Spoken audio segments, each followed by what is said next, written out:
윤석열 후보는 제보자의 전력을 들먹이며 겁박하더니 이제는 허무맹랑한 국정원장 개입설을 퍼뜨리며 물타기를 시도하고 있습니다. 고발 사주를 위장한 국정원장 주도의 대선 개입, 불법 정치고 공작 사건입니다. 오로지 윤석열 죽이기 그 이상도 그 이하도 아닙니다. 정치검찰의 선거 개입은 민주주의에 대한 도전입니다. 국기문란에 대한 중대한 범죄입니다. 검찰의 쿠데타라고 저는 보입니다. 민주당의 인사 어느 누구도 이 윤석열이 관여하거나 지시했다는 조그마한 증거, 정황 증거도 지금 제시 못하고 있습니다.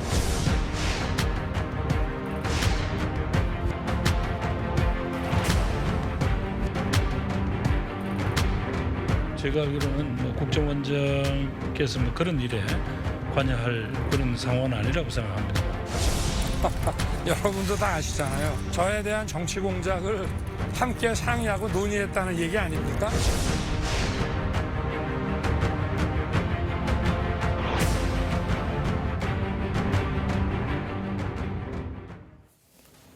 어제부터 시작된 대정부 질문에서도 여야는 윤석열 전 총장을 둘러싼 이른바 고발 사주 의혹을 놓고 정면으로 충돌했습니다. 네, 세 분과 함께 자세한 내용 자세히 짚어보겠습니다. 홍성걸 국민대 교수, 최진 대통령 리더십 연구원장, 김광삼 변호사 함께합니다. 네, 안녕하십니까? 반갑습니다.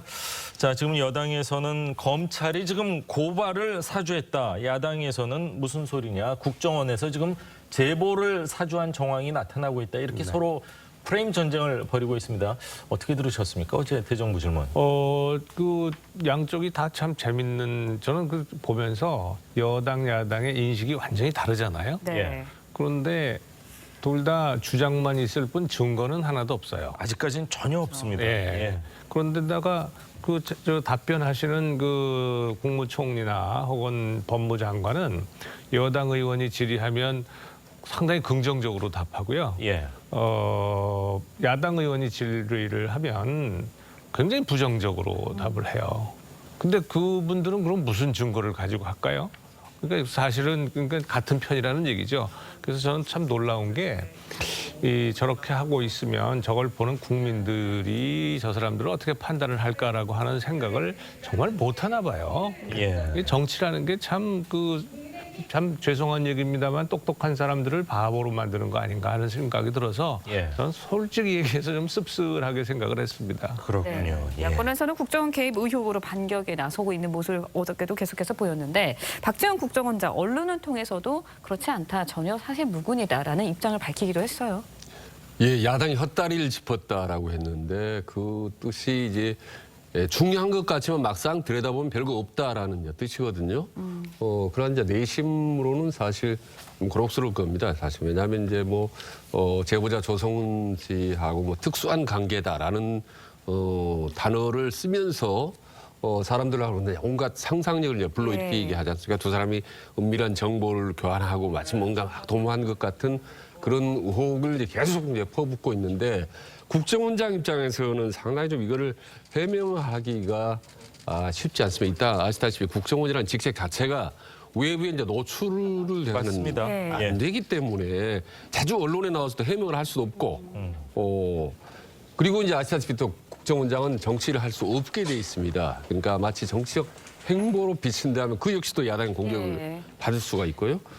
그런데 또 과거에는 정치 구단이었기 때문에 이래저래 상당히 좀 적극적 해명도 못하고 그렇다고 그러고 침묵도 지키지 못하고 지금 곤혹스러운 입장인데 아마도 만약에 국회가 열리면 정보위가 열린다면 예. 그때 가서 정면으로 해명을 하거든 대응을 하지 않을까. 지금은 상당히 좀 곤혹스러운 입장이 아닐까 생각을 합니다. 그렇군요. 야당 또 윤석열 후보 캠프에서도요, 국정원장 개입 의혹에 대해서 아주 총공세를 펼치고 있습니다. 어떤 얘기들이 나왔는지 직접 들어보시죠. 동석자가 있다고 합니다. 그리고 그걸 거의 확인한 사람들도 있다고 하고 동석자의 신원이 특정되지 않겠냐 해서 그 고발장에 동석자도 넣었다고 그런 얘기를 저도 들었습니다. 박지원 원장과 아주 가까웠던 측근 전직 의원인데 이분은 이렇게 얘기했어요. 조성은 씨가 이 사건 관련 자료를 보도 전에 박지원 국정원장에게 사전에 보내줬다고 얘기하는 것을 들었다. 이 사건을 언론은 고발 사주 의혹 이렇게 불렀지만은 이렇게 된 상황이 된다면 이제는 그것이 아니라 제보 사주 의혹 이렇게 불러도 무리는 아닐 겁니다. 자, 지금 야당 의원들 뭐 대통령 후보가 하는 얘기를 자세히 들어보면은요, 조성은 씨와 박지원 원장 만남에 동석자가 있었다고 합니다. 뭐 이렇게 얘기를 하고요. 그리고 고발장 관련 자료를 박지원 원장에게 미리 전해줬다는 얘기를 들었습니다. 뭐 이제 그러니까 정확한 거는 없어요. 어디서 전원을 통해서 이런 얘기를 들었다 이런 얘기를 하고 있거든요. 그래서 그런지 박지원 원장 또 조성은 씨 공수처에 고발을 했습니다. 윤석열 후보도 지금 입건된 상황에서 뭐 고소 고발 난무할 수밖에 없는 상황인 것 같아요. 근데 이게 처음에 이제 저희가 이제 손준성 정책관에 고발장 뭐 작성해서 전달하고 고발 사주로 시작됐잖아요. 그래서 워낙 이제 텔레그램이나 그런 증거가 있기 때문에 윤석열 정치와 관련성이 있는 게 아니냐 그런 이제 의심을 충분히 할 수 있는 상황이었단 말이에요. 근데 그대로 점차적으로 이 실타래처럼 좀 엉켜가는 것 같아요. 특히 박지원 원장이 조성은 씨가 만난 것 자체가 드러나면서 좀 약간 흐름의 방향이 좀 다르게 가고 있지 않나 이런 생각이 들고요. 그다음에 야당에서 주장하는 것처럼 조성은 씨와 박지원 원장이 만난 시점이 굉장히 중요할 것 같아요. 그러니까 사실 그 전후로 해서 캡처를 많이 했다는 거 아니에요. 캡처하고 다운로드를 100건 이상 했다. 뭐 이런 보도가 나오고 있어요. 그런데 객관 입장에서 보면 박지원 원장하고 조성은 씨가 굉장히 친한 사이라는 거 아니에요. 뭐 정치의 수양딸이라는 얘기까지 나올 정도로. 그러면 이렇게 중차대한 시기에 과연 박지원 원장이 이걸 얘기하지 않았을까? 이건 뭐 얘기했을 가능성이 크다고 이제 볼 수밖에 없는데 그래서 야권에 있어서는 사실은 이 부분은 굉장히 흐름의 전환을 시킬 수 있는 굉장히 좀 변곡점이 되지 않나 싶습니다. 그래서 일단 이제 고발을 했는데 이제 고발의 어떤 죄명 자체는 이제 국정원법 위반하고 공직선거법 위반이죠. 그러니까 국정원장은 사실 정치적 중립을 해야 할 국정원법상 의무가 있는 거거든요. 근데 그 의무를 위반했다는 거하고 또 선거에 미치기 위해서 윤석열 전 총장을 낙선시키기 위해서 이러한 행위를 한 것이다. 이렇게 고발을 한 걸로 보입니다. 그런데 지금 나오는 이야기 중에 하나가 지금 제3자가 있었다는 거 아니에요? 동석자가 점심 식사할 때요. 근데 이제 조성은 씨는 둘만 있었다고 한단 말이에요. 박지원 원장도 지금 둘만 있었다고 주장하지 않습니까? 둘만 있었다고 하는데 야당에서 주장하는 한 명이 더 있었다는 얘기가 전혀 근거 없이 이런 얘기를 했을까? 그런 좀 의심이 좀 들어요. 그래서 만에 하나 그 자리에 누가 동석을 했다랄지 특히 이제 동석한 사람이 누구냐 이게 굉장히 이 사건에 있어서 굉장히 중요한 어떤 흐름을 좌우할 수 있는 그런 내용이 될 수 있을 것 같아요. 만약 수사까지 갈 수 있을지는 모르겠습니다만 그거는 카드 내용만 확인해 보면 바로 나오는 거 아니에요? 이건 어렵진 않아요. 근데 어렵진 않은데 문제가 뭐냐면 박지원 원장이 국정원장이잖아요. 그러니까 국가 보안과 관련된 부분이 워낙 겹치기 때문에 이걸 밝히기가 쉽지 않고 박지원 원장 측에서도 내려고 하지 않을 거예요. 이건 국가 기밀이다. 그런데 제가 볼 때는 별로 어렵지 않아요. 왜 어렵지 않냐면 지금 공수처에 조성은 씨의 핸드폰이 가 있거든요. 그럼 둘이의 통화 내역이랄지 아니면 SNS 어떤 소통한 내역 이런 것들을 보면 사실은 공수처에서 지금 고발이 돼 있잖아요. 마음만 먹으면 박지원 원장과 관계를 밝히는 데 있어서는 그렇게 어렵지 않다 이렇게 봅니다. 득이 될 수도 있지만 조성은 씨 입장에서는 그게 또 독이 될 수도 있겠다. 이거 엄청나게 독이 될 수 있죠. 왜냐하면 조성은 씨가 사실 언론 인터뷰하면서 자기가 뭐 제보자가 아니다. 뭐 신고자가 아니다 이렇게 얘기를 했다고. 처음엔 그렇게 얘기했죠. 그렇죠. 뭐 진술이 많이 바뀌어지면서 더군다나 박지원 원장과 만나고 나서도 언론 인터뷰를 통해서는 우리가 제보가 발표되는 거에 대해서 상의를 했다 이런 취지를 본인이 얘기를 했잖아요. 그러다 보니까 제보자의 어떤 신빙성 이 부분이 굉장히 좀 문제가 될 수는 있죠. 여러 가지 의혹들이 계속해서 제기가 되고 있는데 야당에서는 조성은 씨가 지난 12일이었죠. 지상파 뉴스에 출연을 했을 당시에 발언을 놓고 박지원 원장과 논의했을 가능성을 계속해서 제기하고 있습니다.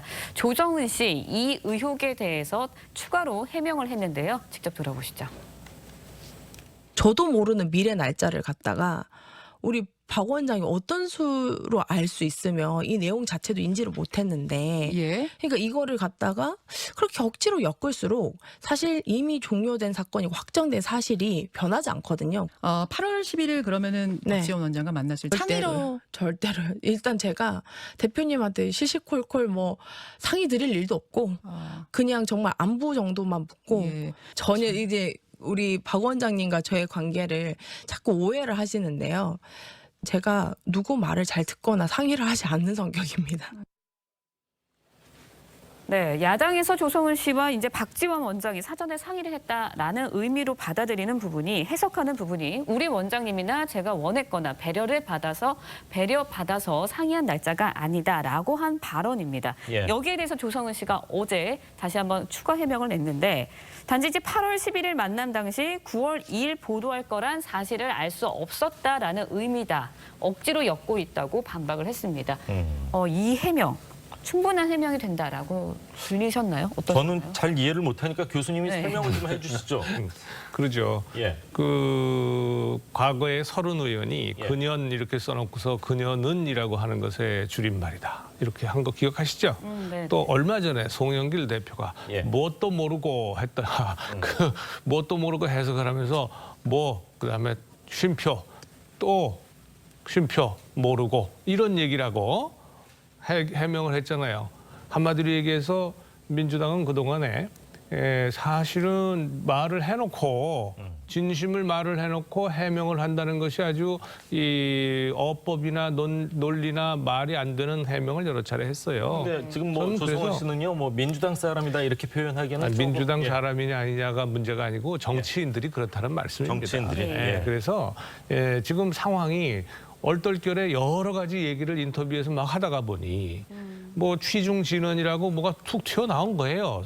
사실은 제가 보기에는 상식적으로 보기에는 그렇습니다. 저는 뭐 어느 편을 들자고 하는 것이 아니라 네. 그랬는데 수습을 하려니 그게 아니고 뭐 또 모르고 이런 겁니다 하고 똑같은 해명을 한 거예요. 예. 억지 해명을 해놓으니 지금 우리 똑똑한 우리 유정현 아니, 전 똑똑하지는 않고요. 예. 앵커나 예. 누구도 일반 시청자 누구도 지금 이게 도대체 무슨 소린가라고 지금 이해가 안 되는 겁니다. 그렇군요. 그래서 그냥 진심이 그냥 속에서 툭 튀어났다고 봐야죠. 진심이 툭 튀어나온 건지 아니면은 보통 사람들이 자기를 좀 과시하기 위해서 높은 사람들하고 이렇게 계속 자기를 연관시키는 경우도 사실은 종종 있기 때문에 그거의 일종이라고 봐야 될지 사실 해명 자체는 이해는 안 됩니다. 그리고 처음 했었던 SBS에서 했었던 내용의 국어상의 문법으로만 봤을 때는 두 사람이 알고 있었다는 거는 정확한 팩트. 조성원 씨가 말실수를 한 거는 분명한 것 같습니다. 아니 그건 실수가 문제가 아니고요. 하나 예. 덧붙인다면 원장님이나 제가 원했던 시기가 아니라는 거 아니에요. 예. 그건 뭐냐면 뭔가 이거를 언젠가를 기획을 해서 지금 터뜨릴 예정으로 있었는데 예. 갑자기 이게 터졌다 이런 얘기거든요. 지금 저게 예. 상식적으로 보자는 거죠. 그렇죠. 여기에 무슨 거기에 여러 가지 설명이 필요합니까? 국어상의 문맥은 지금 교수님께서 말씀해 주신 게 정확히 사실인 것 같고요.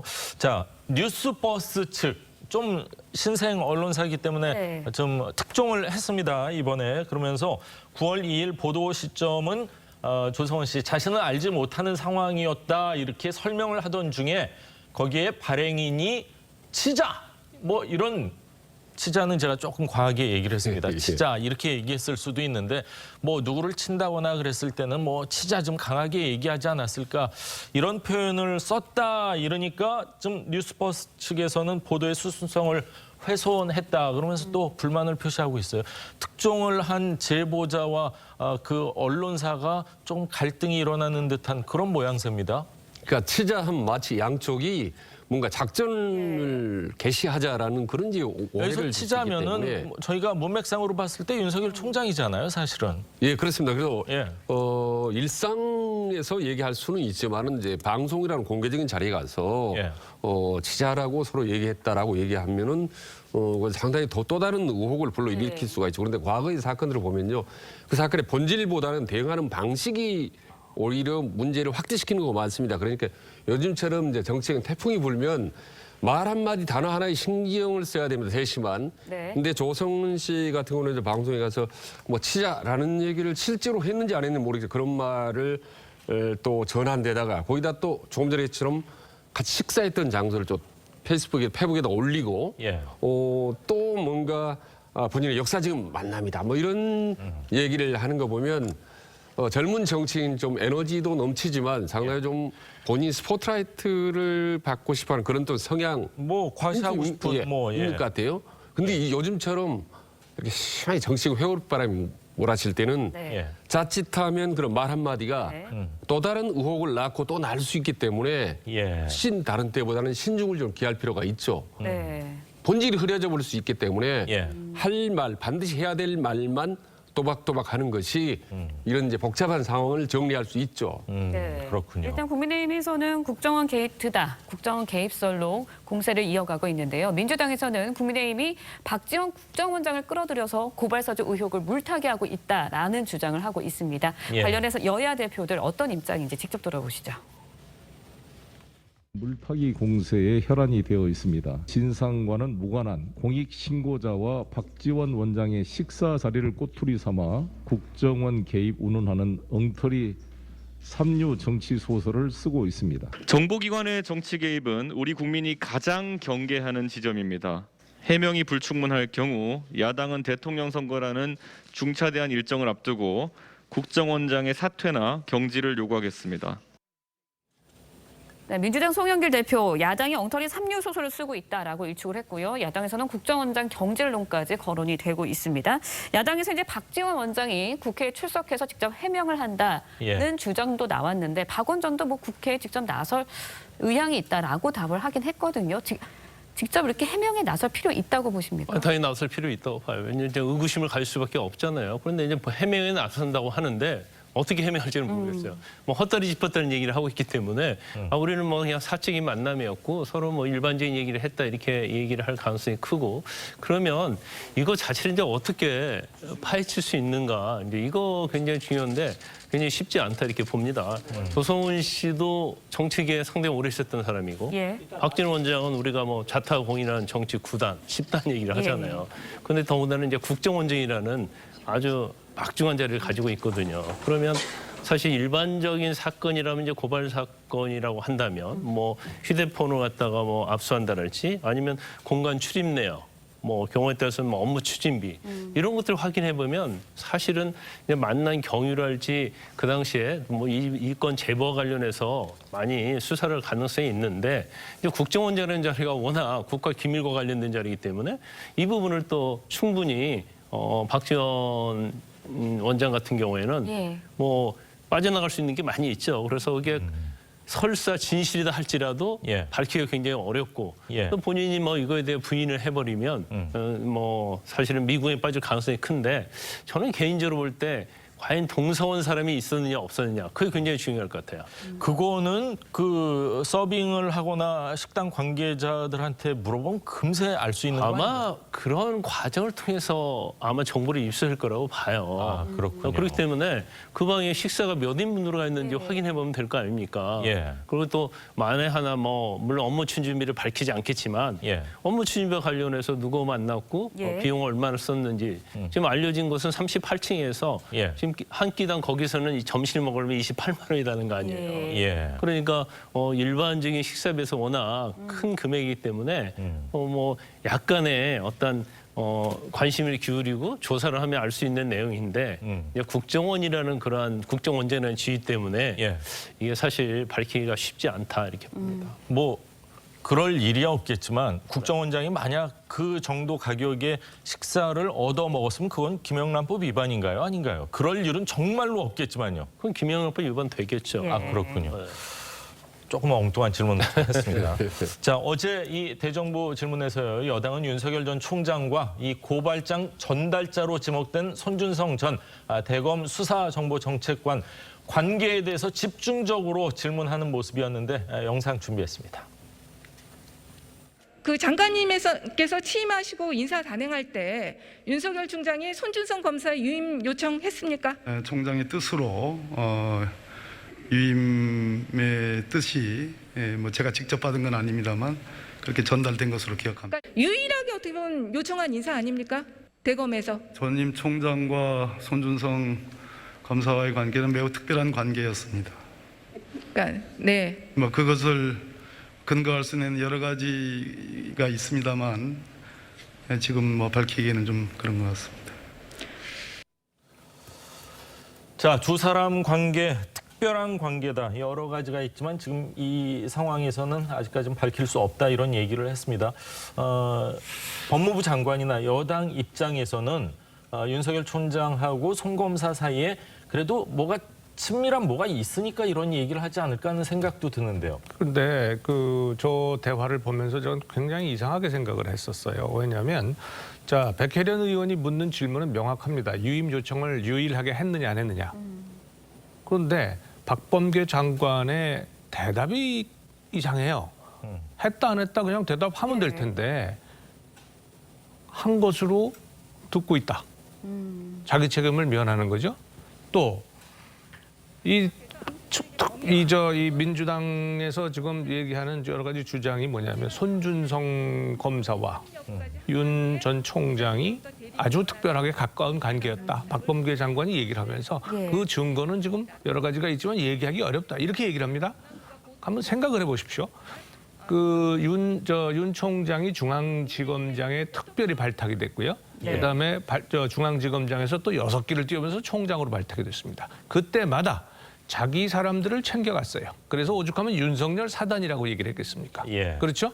그런데 거기에 손준성이라는 검사가 있었습니까? 없었습니다. 그러면 저게 특별한 관계다라고 한다면요. 언론에서 취재를 해가지고 자, 손 검사와 윤 총장이 과거에 어디에서 같이 근무했는지, 근무지가 겹쳤는지, 어떤 관계를 맺을 수가 있었는지 하는 게 나올 수밖에 없는 지금 상황인데 그런 보도가 하나도 안 나옵니다. 지금 무슨 얘기냐? 손준성이라고 하는 검사는 윤 총장이 한참 핍박을 받고 있을 때에 추미애 장관에 의해서 낙하산으로 꽂아진 검사란 말이에요. 개인적으로 윤 총장하고 관계가 거의 없다는 것은 다 알고 있는 사실인데 지금 그거를 거짓말을 하려니까 박범계 장관이 특별한 관계인 거를 증명하는 증거가 있지만은 여기서는 얘기하기가 부적절하다. 이게 전형적인 정치인의 답변입니다. 그렇군요. 국민들이 판단하실 겁니다. 지금 낙하산으로 이제 꽂았다 이런 표현을 하셨는데 이제 또 인사라는 거는 그 인사권자에게 있는 것이고 이제 어떤 뭐 다 이유와 상황에 그것도 제 따라서 표현입니다. 제 판이 아니고. 그거에 따라서 이제 인사가 TV조선하고는 관계 없습니다. 홍 교수님께서 이제 좀 과한 말씀을 또 아침에 해주셨습니다. 또라는 표현을 써서 또 죄송합니다. 자, 손준성 검사 이 고발장 이 작성과 전달 의혹. 지금까지는 일체 부인을 하고 있습니다. 하지만 언론 보도를 봤을 때는 송 검사에게 유리한 상황은 아닌 것 같습니다. 변호사님, 지금 조성은 씨가 제출한 휴대전화를 봤을 때 포렌식을 했을 때 텔레그램이라는 게 그 사람 전화번호가 저장돼 있느냐 안 돼 있느냐에 따라서 이렇게 바로 연결이 되는 것 같습니다. 근데 지금 여러 가지 정황상 보낸 것이 확실하다는 쪽으로 지금 언론 보도가 계속 나오고 있거든요.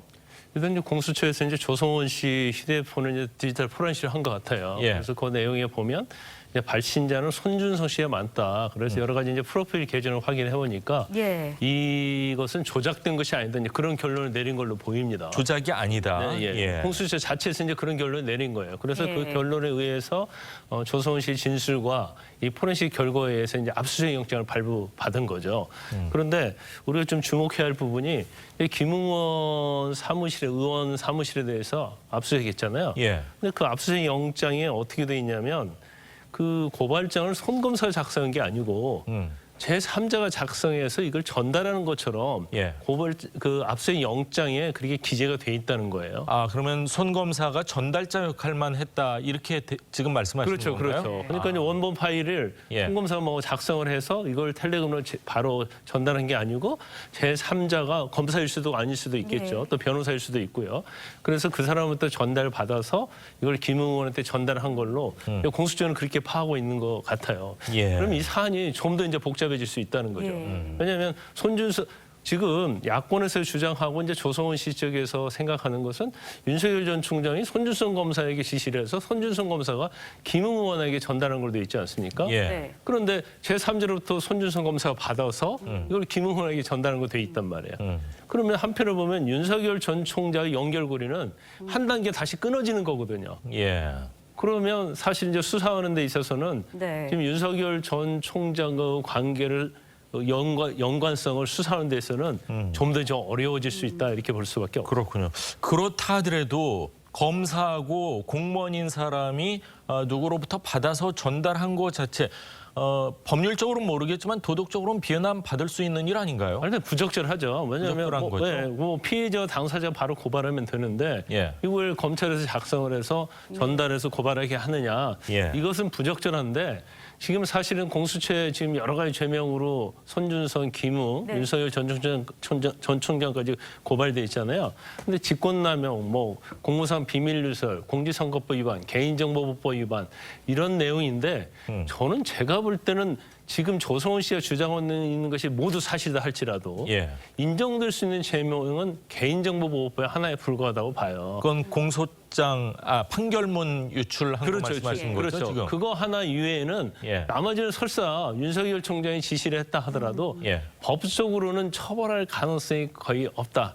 단지 이것은 사실은 법적인 처벌보다는 부적절성, 그다음에 도덕적. 이제 야권이 주장하고 있는 이제 윤석열 총장의 어떤 정치 성향 예. 뭐 이런 거에 공격하는 빌미는 될 수 있겠죠. 예. 이런 가운데 이제 공수처가 어제 김웅 의원실 사무실 압수수색을 다시 한번 시도를 했습니다. 영상으로 준비했습니다. 직접 보시죠.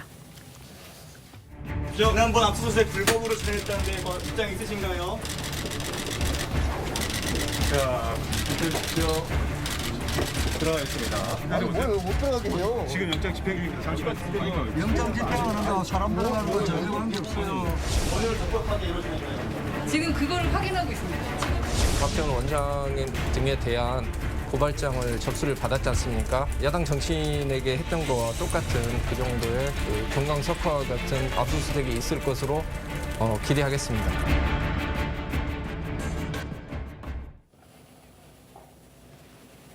네. 네, 방금 들어온 소식 좀 전해드릴까요?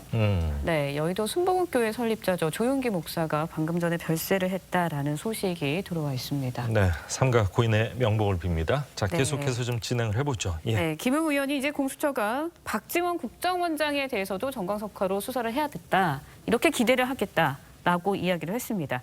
박지원 국정원장에 대한 수사, 공수처가 어떻게 진행할까도 굉장히 관심이 쏠리고 있는데 사실상 진행이 될 수도 있을까요? 국정원장인데요. 예, 상당히 좀 고록스러운 상황인데 이제 공수처가 어떻게 보면 이제 정치적인 시험대에 올랐죠. 그동안 출범 이후 이제 말도 많고 달도 많았는데 아시다시피 이제 조희연 서울시 교육감 문제에 대해서 그동안 수사를 미뤄왔다 상당히 이런 비판을 받고 있던 차에 김웅 의원 건은 지금 사실 접수 사흘 만에 지금 압수수색을 했단 말입니다. 국회의원회관을 그것도 3시간 정도를. 근데 똑같이 여기에 걸맞게 박지원 국정원장도 바로 이 수사를 하고 압수수색하라 이런 식의 이제 야당이 주장을 하고 있지 않습니까? 근데 아까 말씀하시다시피 지금 국정원장이라는 자리가 다른 장관이라든지 광료라든지 국회의원하고는 또 다른 위치에 있거든요. 네. 뭐 처음부터 끝까지 모든 게 보안, 기밀을 요하는 건데 과연 검찰이 그러니까 말하자면 공수처가 수사를 할 수 있을 만에 하게 된다면 압수수색을 한다면 아마 진짜 상당히 또 다른 파란이 불러일으킬 수 있을 것 같은데 어쨌든 국회에서 빨리 뭔가 이루어져야 되지 않을까라는 생각이 듭니다. 그 여당이 그동안에 공수처가 검찰개혁의 상징처럼 그동안에 추진했잖아요. 맞습니다. 예. 그래서 그 보다 더 소위 말해서 법치주의가 공정하게 이루어질 수 있게 하겠다라고 하는 것이 공수처 설립의 목적입니다. 그런데 지금 보니까 그게 아닌 것 같아요. 야당에 대해서는 사흘 만에 압수수색 영장까지 발부받아가지고 막 전광석화처럼 치고 들어갑니다. 국정원장에 대해서 국가 보안을 자꾸 말씀하시는데 국정원장이 면책 특권이 있습니까? 없죠. 없죠. 당연히 이거는 문제가 되면 당연히 수사 들어가야 되고요. 그것뿐만 아니라 뭐 최고급 호텔 무슨 시내 뭐 중심가에 있는 호텔입니다. 그렇다면 CCTV라든가 뭐 주변에 어마어마하게 많아요. 또 지금 핸드폰 좀 제출했다고 그러잖아요. 예. GPS가 전부 다 돼 있어서 이 사람이 어디 가서 뭘 했는지가 다 나옵니다. 그렇겠죠. 지금 그런 상황이에요. 예. 그건 마음만 먹으면 다 할 수 있는 건데 면책 특권도 없는 사람에 대해서 다른 국가보안과 관련된 내용도 아닌데 수사를 안 한다. 예. 과연 공수처가 공정한 겁니까? 그렇죠. 이런 의문을 국민들이 가질 수밖에 없는 것이고 이게 여당과 이 대통령이 예. 원하던 검찰 개혁인가? 그렇군요. 법이라는 게 이제 만민 앞에 평등해야 된다. 이제 그런 취지로 말씀을 해주셨는데 100% 공감이 갑니다. 자, 준항고장이라는 거를 지금 압수수색 영장 자체를 취소해달라. 좀 어려운 단어인데 만약 이렇게 된다면요. 가정법입니다만 압수수색 영장으로 확보된 증거들은 효력이 있는 겁니까? 없는 겁니까? 그건 이제 만약에 이제 준항고 받아들여져서 압수수색 영장 자체 취소가 되면 예. 그 영장 집행으로 인해서 얻은 그런 증거들은 전부 다 유법한 증거가 되는 거예요. 아, 그렇습니까? 그렇기 때문에 그건 이제 증거로 쓸 수 없고요. 예. 아마 김웅원에서 주장하는 것은 이게 왜 유법하냐면 일단 김웅원이나 변호사 입회가 없었다는 거예요. 예. 그리고 두 번째는 영장도 제시하지 않았다는 거고. 예. 그리고 세 번째는 이제 압수물 대상에 보면 적시되지 않는 서류에 대해서 조사를 했다는 거예요. 특히 언론에 알려진 것처럼 뭐 미애, 오수, 정경심 맞습니다. 이런 키워드를 뒀다는 거 아니에요. 예. 근데 사실은 제가 볼 때는 제가 압수수색 영장을 안 봤지만 그 수색 영장에 있어서는 이 어떤 관련된 증거에 대한 수집을 해서 압수수색 영장을 하는 거거든요. 예. 근데 지금 공수처에서 미해랄지 뭐 그런 정경심 이것은 사실은 지금 고발장과는 전혀 무관한 거예요. 그래서 제가 볼 때는 유법적인 측면이 좀 있다고 봅니다. 예. 그래서 만약 유법으로 되면 이건 뭐 다시 영장을 재발부를 받아서 다시 집행을 해야 하는데 네. 공수처를 보면 물론 이제 신생 수사기관이요. 그런데 첫 번째는 이제 정치적 중립성에 있어서 예. 공수처가 어떤 곳인지를 잘 인식을 하지 못하고 있다. 예. 그러면 경찰이나 검찰에 비해서 훨씬 더 정치적 중립성과 공정성을 지켜야 하는데 네. 근데 그 부분에서 좀 많이 부족하다는 생각이 들고요. 네. 두 번째는 이제 수사 역량에 있어서 좀 문제가 많이 있다고 봐요. 그러니까 압수수색이랄지 이전의 어떤 수사와 절차상을 보면 좀 너무나 수사적인 측면에서 역량이 좀 잘 갖춰지지 않고 예. 좀 미숙하지 않는가. 그래서 그런지 윤석열 전 총장이 좀 많이 배워야 될 것 같다 그러면서 화를 냈던. 저도 이제 그 기억이 의미를 알겠어요. 그러니까 적어도 공수처는 경찰, 검찰보다 수사를 훨씬 더 잘해야 하거든요. 왜냐하면 고위공직자에 대한 수사이기 예. 때문에 수사 자체가 전체 특수 수사예요. 그렇네요. 그런데 제가 볼 때 어떤 경험적인 측면이나 여러 가지 시스템 측면에서 공수처 수사가 굉장히 좀 아마추어적이다 그런 생각이 좀 듭니다. 예. 네, 다음 주제 이야기도 해보도록 하겠습니다. 민주당 대선 경선 레이스에서 4위를 달리던 정세균 전 총리 후보직을 사퇴하면서 정 전 총리에게 향하던 표심이 어디로 흘러갈 것인지 관심이 높아지고 예. 있습니다. 정 전 총리 목소리 듣고 이야기 이어가도록 하겠습니다. 부족한 저를 오랫동안 성원해 주신 많은 분들께 고개 숙여 진심으로 감사드립니다. 저는 이제 평당원으로 돌아가 하나 되는 민주당, 새로운 대한민국을 위해서 백의종군 하겠습니다.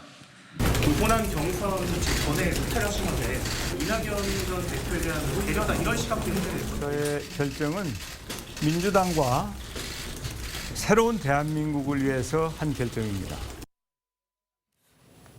자, 정세균 전 총리 당대표도 네. 한 2번 정도 역임을 하고 기업인 출신이고 4등을 한 게 충격이 굉장히 컸던 것 같습니다.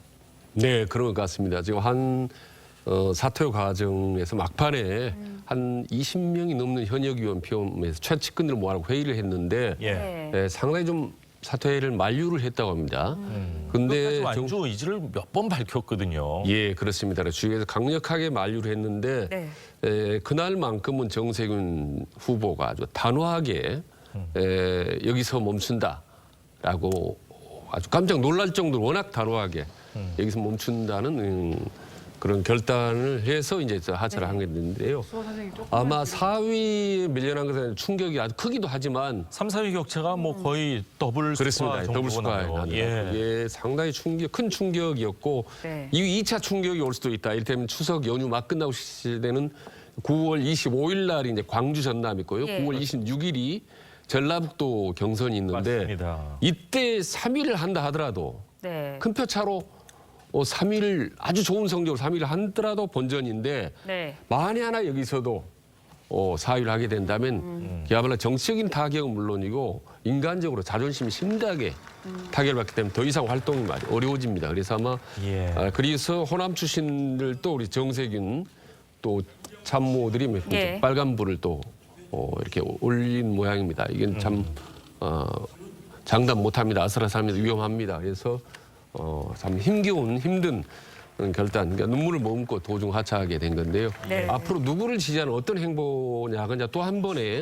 정세균의 고비가 또 남아 있습니다. 네. 정세균 전 총리 전북 출신입니다. 호남 지역 경선을 앞두고 후보직을 사퇴하면서 다른 후보들은 정 전 후보의 지지층을 끌어안기 위해 고심하는 모습인데 이재명 지사의 목소리 듣고 이야기 이어가겠습니다. 우리 정세균 후보님은 제가 2008년부터 2010년까지 이제 당 대표를 하실 때 제가 모시던 분이십니다. 식구라고 할 수 있죠. 제가 정말로 존경하는 정치 선배님이시고요. 또 정권 재창출에 정말 핵심적인 역할 계속 맡아주시고 또 우리 민주 정부가 가야 될 길에 대해서 지도자적 역할을 계속 해주시길 기대합니다. 네, 이재명 지사 들으셨지만 정 전 총리와의 인연을 굉장히 강조를 했습니다. 한편에서는 이제 같은 호남 출신이자 같은 문재인 정부의 총리 출신인 이낙연 전 대표에게 정 전 총리의 사퇴가 다소 유리하게 작용하는 것 아니냐 이런 관측이 쏠리고 있거든요. 정 전 총리의 그런 여력이나 정 전 총리를 지지하는 세력 어디로 향할까요? 글쎄요. 지금 당장 그게 어느 쪽으로 갈까를 우리가 판단하기는 좀 이른 것 같습니다. 정세균 총리는 무진장이라고 그러죠. 무주 진안 장수 지역구 출신이고 종로에서도 또 당선이 되고 그래서 원로 정치인이죠. 그래서 사실은 이번처럼 이렇게 참담한 패배를 할 것이라고는 아마 본인도 상상을 못했을 겁니다. 그런데 지금 이 시점은 저는 오히려 사퇴를 하는 시점은 정말 잘 선택을 했다. 왜냐하면 소위 호남 대전이라고 그러잖아요. 대의원과 국민선거인단 한 20만 명 이상의 표가 걸려 있고 이 표에 따라서 그야말로 이재명 후보가 그냥 안정적 과반을 확보해서 그냥 1차전으로 끝나느냐 아니면 이 대표 이 전 총리죠. 이제 이낙연 총리가 뛰어넘을 수 있는 그런 발판을 마련하느냐, 역전의 발판을 마련하느냐는 아주 중대 기로거든요. 여기에서 지금 빠져준 겁니다, 본인이. 그래서 두 분이 실력을 가지고 대결해라라고 하는 무대를 만들어준 거고요. 정 총리는 사실 캠프에 지금 이낙연 총리나 혹은 이재명 지사에 더 많을 정도의 의원들을 확보하고 있어요. 세력을 확보하고 있어요. 그래서 이분들이 향후에 어떻게 이합집산하느냐라고 하는 것이 이제 그 유불리에 상당한 영향을 미칠 거다라고 생각이 들고요. 한 가지 제가 아까 나온 것 중에 그 오수라고 하는 그 키워드를 검색을 했다 그러잖아요. 왜 그걸 검색했냐 그랬더니 공수처에서 권오수 도이치모터스 대표 주가 그거 때문에 한 거다. 그럼 권오수로 검색을 해야지 왜 오수로 검색을 합니까? 그러니까 미안합니다. 근데 민주당이 꼭 저렇게 변명을 한단 말이에요. 아니 김오수 총장이 아니라면 민주당이 한 게 아니라 지금 공수처가 공수처가 한 건데 꼭 정치권에서 저런 식으로 변명을 한다 이 말이에요. 왜 오수로 검색을 합니까? 그러면 권오수로 해야지. 김오수가 아니라면 그럼 오수로 해가지고 건지려고 했다는 의도 아니겠습니까? 공수처가 공자가 공공할 때 공자예요. 저렇게 되면 사자가 들어가야 되는 거 아니에요? 사수처라고? 그렇군요. 그렇게 말씀하시니까 또 맞는 얘기인 것 같기도 하지만 지금 검색을 했다는 이름은 다 성이 빠져 있기 때문에 또 일관성 있게 했다 이렇게 볼 수도 있을 것 같고 보는 시각에 따라 굉장히 큰 차이는 있을 것 같습니다. 자, 이제 추석 연휴 딱 일주일 앞으로 추석이 다음 주 화요일이죠. 딱 일주일 앞으로 남아 있는데 추석 연휴 끝나고 바로 호남 경선이 진행이 됩니다. 지금 얘기를 했지만 호남에서 과연 우리 두 후보 이재명 지사나 이낙연 전 대표 과연 어떤 많은 표를 가지고 올 수 있을지 직접 한번 목소리 들어보시죠. 민주화의 성지 광주 전남은 저의 정신적인 스승이자 또 사회적 어머니입니다. 광주 전남은 아무것도 모르는 시골뜨기 소년 이낙연을 키워주었습니다. 민주주의의 신장, 서민경제의 발전, 한반도 평화를 위해 헌신하신 김대중 대통령님 정말로 그립습니다. 김대중 대통령님과 노무현 대통령님 그리고 문재인 대통령님을 잇는 민주당 4기 정부 제가 우뚝 세우겠습니다. 민주당이 배출한 김대중 노무현 문재인 대통령은 국가를 발전시켰고 국격을 높이셨습니다. 저의 모든 것을 던져 정권 재창출을 이룸으로써 제가 진 빚을 갚겠습니다. 자, 지금 현재 이재명 경기지사가 51.41%입니다. 1.41%만 더 뺏어오면은 사실 결선 투표가 일어날 수 있거든요. 그런데 정세균 후보가 낙마를 하고 사퇴를 하면서 한 4~5% 되는 게 과연 득이 될까요? 아니면 아무래도 그래도 우리나라에서 지역주의라는 게 있기 때문에 같은 전라도권인 이낙연 후보한테 더 도움이 될 거로 생각하십니까? 워낙 이제 관심사이기 때문에 제가 개인적으로 좀 집중적으로 많이 좀 파악을 해봤는데요. 이번 호남의 어떤 경선 결과를 보면은 이낙연 후보가 다시 반전을 할 수 있을 것인지 그리고 또 하나는 정세균 표가 어느 쪽으로 가는지를 가늠할 수가 있습니다. 그래서 9월 25, 26일 날 표 결과를 보고 만약에 이낙연 후보가 단 한 표라도 이재명 후보가 더 많이 호남에서 나온다면 이긴다면 그건 정말 대반전의 계기를 마련할 수 있다고 봅니다. 1, 2위 간의 표 차이가 11만 3천 표밖에 안 남고 호남 같은 경우는 권리당원만 해서 한 20만 명이 넘는데 그렇습니다. 전체에서 30% 가까이 차지하기 때문에 대세를 흐름을 바꿀 수 있는 계기가 되는 거고요.